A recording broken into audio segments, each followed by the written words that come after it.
So মনে করো তুমি ব্যাঙ্গালোরে কোনো একটা 2 BHK ফ্ল্যাটে রেন্টে আছো, অ্যান্ড দেন কোনো কোম্পানির কারণে হয়তো তোমাকে শহরের অন্য কোনো জায়গায় রিলোকেট করতে হলো। এবারে তুমি নতুন জায়গা ফাঁকা দেখে তোমার যে এক্সিস্টিং ল্যান্ডলর্ড তাকে নোটিশ পিরিয়ড দিয়ে বললে যে অমুক দিন আমি ফ্ল্যাট ছেড়ে আমি অন্য জায়গায় রিলোকেট করছি। তো যেদিন রিলোকেট করার কথা সেদিন তুমি ল্যান্ডলর্ডকে তোমার চাবিটি দিয়ে তুমি তল্পি তল্পা গুটিয়ে অন্য জায়গায় চলে গেলে। ল্যান্ডলর্ড তোমাকে বলল যে 1 সপ্তাহের মধ্যে আপনার টাকা একদম আপনাকে ফেরত দিয়ে দেবো। 1 সপ্তাহ কেটে গেল, টাকা ফেরত দেওয়ার কোনো বালাই নেই। 2 সপ্তাহ কেটে গেল, 3 সপ্তাহ কেটে গেল। এবার এরকম করে প্রচুর ধানাই পানাই করার পরে 4 সপ্তাহ বাদে যখন ল্যান্ডলর্ড টাকা দিল, তুমি দেখলে তোমার যে ডিপোজিটের টাকা সেখান থেকে 50% টাকা ল্যান্ডলর্ড কেটে বাদ দিয়ে দিয়েছে। কী কারণে? ফ্ল্যাট নাকি প্রচুর ড্যামেজ ছিল, সেগুলো সারাই করতে 50% টাকা লেগে গেছে। না, ঠিক এরকম ঘটনা আমার বোনের সাথে হতে চলেছিল কিছুদিন আগে। যদিও বাঙালকে হাইকোর্ট দেখানো, এরকম ডিফারেন্ট কতগুলো ট্যাকটিক্স অ্যান্ড লিগ্যাল প্রসিডিউরের মাধ্যমে আমরা এটাকে অ্যাপ্রোচ করি এবং সমস্ত টাকাই আমরা ল্যান্ডলর্ডের কাছ থেকে আমরা আদায় করে নিই। তো এই কেসটা মোটামুটি 1 সপ্তাহ মতো চলে, যে আমার বোনকে এরকম পুরনো ল্যান্ডলর্ড হ্যারাস করছিল যখন ও পুরনো ফ্ল্যাট ছেড়ে নতুন ফ্ল্যাটে যেতে চায়। অ্যান্ড তারপরে আমরা কিছু স্টেপস নিই এবং তারপরে ল্যান্ডলর্ড বাধ্য হয় যে টাকাটা ফেরত দিতে। নাও এই পুরো ঘটনা নিয়ে আমি কি করি, আমি রেডিটে পোস্ট করি যে এরকম একটা ঘটনা ঘটেছে, এবং আমি অবাক হয়ে দেখি যে রেডিটে এরকম প্রচুর ঘটনা অলরেডি লোকজন পোস্ট করে বলেছে যে ল্যান্ডলর্ড টাকা ফেরত দিচ্ছে না, কি করব বুঝতে পারছি না। এরকম লোকজন বলেছে যে ল্যান্ডলর্ড 1 লাখ টাকা অবধি ডিপোজিটে ফেরত দিচ্ছে না। একজন আমার পোস্টের নিচে লিখেছে যে সে ব্যাঙ্গালোর ছেড়ে মুম্বাইতে শিফট করে গেছে, অ্যান্ড 2 লাখ টাকা অবধি ল্যান্ডলর্ড আটকে রেখে দিয়েছে।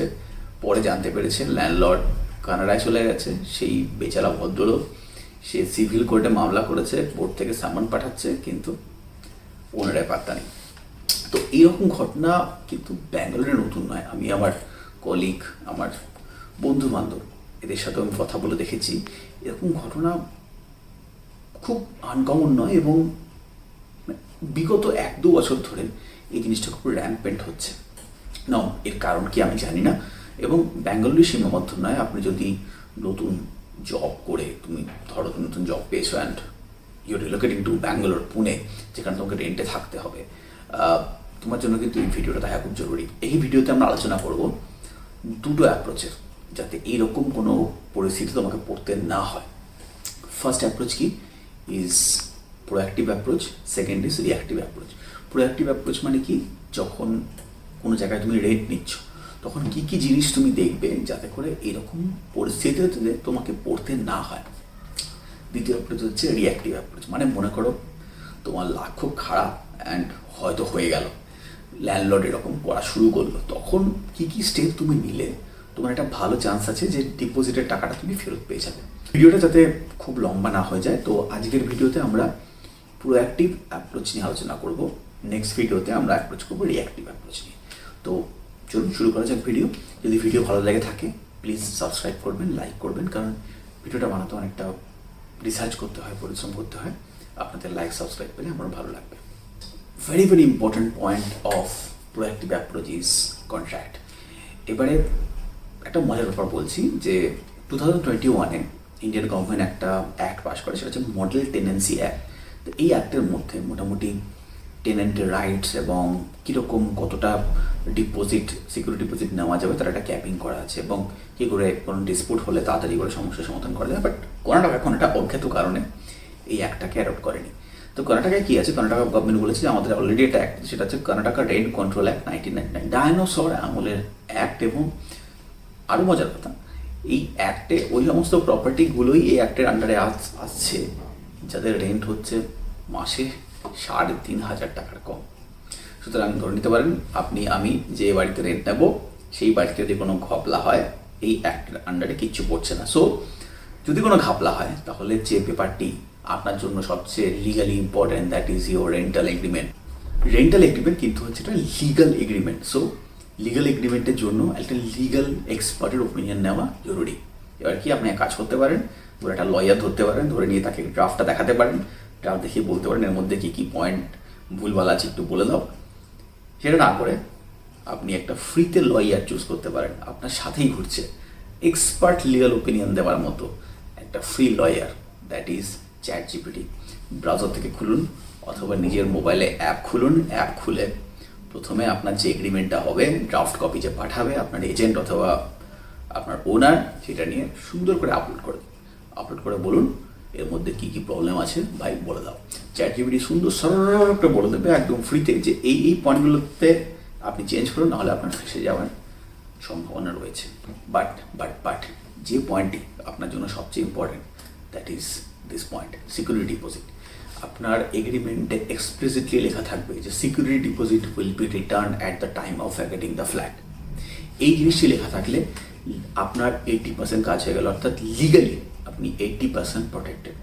আমি যখন রেডিটে লিখেছিলাম, একজন ভদ্রলোক একটা ডিটেল ক্লজ দিয়েছিল যে এইগুলো লিখতে হবে, বাট দেখে নিন যদি আপনি আপনার ওনারকে ফোর্স করে এগুলো ঢোকাতে পারেন এগ্রিমেন্টের মধ্যে, তাহলে তো ওয়েল অ্যান্ড গুড। বাট আপনি জানেন যে ব্যাঙ্গালোরে ফ্ল্যাটের ডিমান্ড কত, অ্যান্ড ওনার এত কিছু ডিটেল ক্লজ লিখতে রাজি না হতে পারে। But this is very simple thing. এটা আমি যতগুলো রেন্টাল ফ্ল্যাটে থেকেছি সমস্ত এগ্রিমেন্টে এই ক্লজটা থাকবে, এবং আপনি ভালো করে দেখে নিন যে এই ক্লজটা আপনার এগ্রিমেন্টে আছে কিনা, যে ফ্ল্যাট যখন ছাড়বেন বস, রেন্টাল এগ্রিমেন্ট তখন ফেরত দিতে হবে।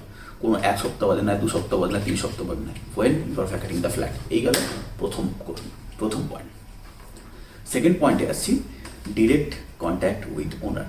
এবার আমরা অনেক সময় কি এজেন্ট দিয়ে ফ্ল্যাট খুঁজি, ওকে, আমরা নো ব্রোকার, ম্যাজিক বেস বিভিন্ন জায়গায় যখন ফ্ল্যাটের জন্য সার্চ করি, অনেক সময় এজেন্টের থ্রু দিয়ে আমরা ফ্ল্যাট সার্চ করি। কিন্তু একটা জিনিস মনে রাখবেন, এরকম যদি কখনো দেখেন যে এজেন্ট আপনাকে ওনারের সাথে কথাই বলতে দিচ্ছে না, মানে ফ্ল্যাটের যাবতীয় যা নেগোসিয়েশন প্লাস যা এগ্রিমেন্ট হবে সব এজেন্ট করাচ্ছে, একদম সেই মুহূর্তে ফ্ল্যাট থেকে বেরিয়ে চলে যান। বিকজ এটা খুব বড় রেড ফ্ল্যাগ। কোনো পরবর্তীকালে কোনো প্রবলেম হলে যদি ডিরেক্টলি আপনার এই ওনারের সাথে কোনো রকম কন্ট্যাক্ট না থাকে, আপনি কার সাথে লিগাল প্রসিডিংয়ে যাবেন? এজেন্টের সাথে? অবভিয়াসলি না, কারণ এজেন্টের সেই ফ্ল্যাটের লিগালি কোনো ওনারশিপই নেই। সো এজেন্টের মাধ্যমে ফ্ল্যাট খুলুন, ঠিক আছে, কিন্তু ফ্ল্যাটের নেগোসিয়েশন থেকে স্টার্ট করে যাবতীয় এগ্রিমেন্ট, তাতে যেন ডিরেক্টলি ওনারের সাথে আপনার যোগাযোগ থাকে।